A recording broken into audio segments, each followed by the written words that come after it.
చీపురుపల్లి వస్తున్నప్పుడు చాలా మంది అన్నారు, అయ్యా చీపురుపల్లి నియోజకవర్గం అంటే అది ఎవరికో అడ్డా అని. అయ్యా చీపురుపల్లి నియోజకవర్గం ఎవరికి అడ్డా కాదు. చీపురుపల్లి నియోజకవర్గం తెలుగుదేశం పార్టీకి అడ్డా. ఇక్కడ 9 సార్లు ఎలక్షన్లు జరిగితే 6 సార్లు తెలుగుదేశం పార్టీ అభ్యర్థులు గెలిచారు. కాబట్టి ఎవరు అదరాల్సిన అవసరం లేదు, బెదరాల్సిన అవసరం లేదు. ఇక్కడ మరొకసారి తెలుగుదేశం పార్టీ జెండా తప్పకుండా ఎగిరి తీరుద్దని చెప్పి ఈ రోజు ఈ సభను చూస్తే అర్థమైపోతుందని చెప్పి తెలియజేసుకుంటున్నాను. మరి చంద్రబాబు నాయుడు గారు ముఖ్యమంత్రి అయితే చంద్రబాబు నాయుడు గారు 6 పథకాలు చెప్తున్నారు. దాంట్లో ముఖ్యంగా మహిళలకు పెద్దపీట వేస్తున్నారు. దాంట్లో మొట్టమొదటిగా మహిళలకి మహిళా శక్తి కింద మరి అమ్మ దీవెన కింద ఎంతమంది పిల్లలుంటే అంతమంది పిల్లలు స్కూల్కి వెళ్తే ప్రతి పిల్లవాడికి సంవత్సరానికి 15,000 రూపాయలు చంద్రబాబు నాయుడు గారు ఇవ్వబోతున్నారు. జగన్మోహన్ రెడ్డిలో మోసం చేయమమ్మా. జగన్మోహన్ రెడ్డి మరి ఆ రోజు మరి ముద్దులు పెడుతూ అన్నాడు, నేను మావయ్యను అవుతానని చెప్పి. ఆయనలో మేము కంసు మామూలం అవ్వం. ఆయన 15,000 చెప్పాడు. ఆ రోజు ఎంతమంది పిల్లలు ఉంటే అంతమందికి అన్నాడు.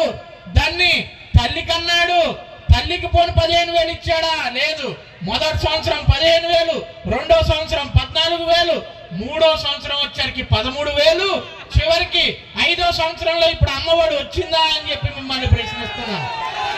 అంటే అమ్మనే మోసం చేశాడు జగన్మోహన్ రెడ్డి.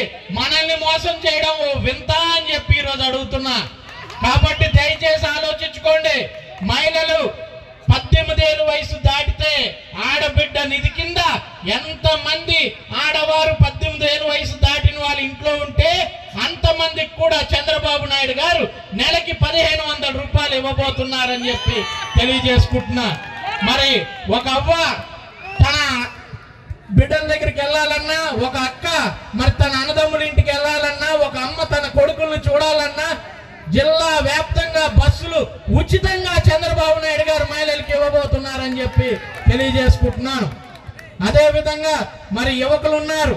ఆ రోజు మరి జగన్మోహన్ రెడ్డి ఆయన వెనకాల పరిగెట్టారు, సీఎం సీఎం అని చెప్పి. ఏమంటే 2,30,000 ఉద్యోగాలు ఇస్తానన్నాడు. 2,30,000 గవర్నమెంట్ పోస్టులు ఇస్తానని చెప్పి యువతని మోసం చేసిన మూర్ఖపు ముఖ్యమంత్రి జగన్మోహన్ రెడ్డి ఎక్కడైనా ఇచ్చాడా 2,30,000 ఉద్యోగాలని వాళ్ళ ప్రశ్నిస్తున్నా. వాలంటీర్ల పోస్టుల గురించి ఆ రోజు మాట్లాడలేదు. ఆ రోజు జగన్మోహన్ రెడ్డి మాట్లాడింది ఎంఆర్ఓ పోస్టులు ఇస్తా అన్నాడు, ఎండిఓ పోస్టులు ఇస్తానన్నాడు, విఆర్ఓ పోస్టులు ఇస్తానన్నాడు. ఎక్కడికి వెళ్ళాయి జగన్మోహన్ రెడ్డి ఆ పోస్టులన్నీ? ఆ రోజు జగన్మోహన్ రెడ్డి పాదయాత్ర చేస్తున్నప్పుడు జాబ్ క్యాలెండర్ ప్రతి 1వ తేదీ జనవరికి విడుదల చేస్తా అన్నాడు. 5 జనవరిలు వెళ్ళిపోయాయి. ఏ ఒక్క జనవరికైనా జాబ్ క్యాలెండర్ విడుదలయ్యిందా తమ్ముళ్ళు అని చెప్పి అడుగుతున్నాను. అదే రేపు చంద్రబాబు నాయుడు గారి ప్రభుత్వం వస్తే ఆయన కాలుకి బల్బం కట్టుకొని యావత్ ప్రపంచం తిరిగి తప్పకుండా గుండెల మీద చెయ్యేసి చెప్పగలం 20 లక్షల ఉద్యోగాలు 5 సంవత్సరాల్లో ఇచ్చి తీరుతామని చెప్పి సభాముఖంగా తెలియజేసుకుంటున్నాను. మీరు అనొచ్చు జగన్మోహన్ రెడ్డి కూడా ఇలాగే చెప్పాడు, ఇచ్చాడా అని. మేము జగన్మోహన్ రెడ్డిలం కాదు. మా నాయకుడు నారా చంద్రబాబు నాయుడు గారు ఈ రాష్ట్రానికి ఒక కియాని తీసుకొచ్చారు.